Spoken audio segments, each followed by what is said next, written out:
Yes, it's been a great thing, the Aviva Community Fund. This is actually our third year, and today we're up here in North Bay at the Dreamcoat Fantasy Theatre, one of last year's winners, and this really announces sort of the launch of this year's campaign. If we look back over the last 2 years, it's been a tremendous success. We've given away $1.5 million. We've had close to 4,000 ideas submitted by Canadians over those 2 years. We've had just over 4 million Canadians actually take the time to vote and get involved in sort of things that are near and dear to their heart or they're passionate about in their local community. This year we're really excited because we sort of built on our Facebook presence. We're now on Facebook this year. People can find out more about the Aviva Community Fund by going on to avivacommunityfund.org. And we're just really excited to see what ideas come forth. I mean, it means a lot to us when we can sort of see winners like this and the sort of excitement that people have about things that are in their local communities that they care about. When fundraising is a very difficult thing to do for a lot of folks and a lot of community groups, etc. How did you come up with this and why? Because I'm sure people knock on your door every day. Yeah, I mean, I think from our standpoint, I mean, we're a large national insurer, the second largest home and auto and business insurer in Canada. And we were trying to sort of figure out how do we get closer to all of our communities. And historically, for us to decide, where we allocate money, it can always be, while it's not, it can always be sort of accused of being a little bit self-serving.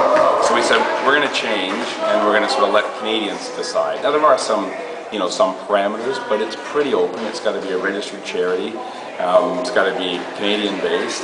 And we just think that's a great thing. And how it actually happens is, people vote, and then when it gets to the finals, which is the final 30, so they've received the most votes, then we have sort of an independent panel of judges that actually then looks at the merits of each submission and makes the ultimate decision. But for us, it was allowing Canadians and communities that we live in, our employees live in. We've got 30,000 employees coast to coast. It was allowing those sort of social ecosystems to put forth what they thought was important, and to me, that's the best thing.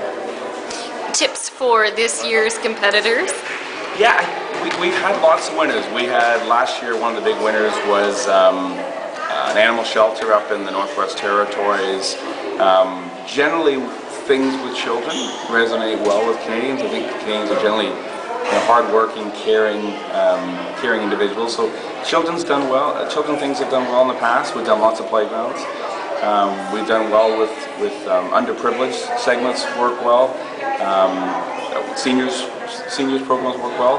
But I think most important, regardless of the type of sort of segment or class that you're in, getting friends and family and the community involved. I mean, one of our very first winners was a soup kitchen, and they just got everybody involved. And we've had places that have been drop-in centers for youth win, and getting out in your local newspapers, your local radio stations, and promoting and talking about your idea and why it's important in the community does incredibly well. If last year's big winner can come from up in the far north, and they can generate that kind of support and votes from Canadians, because you think of the population isn't that dense, but yet their message got out and Canadians gravitated to it. So it's a lot of fun. I just always encourage people to get involved.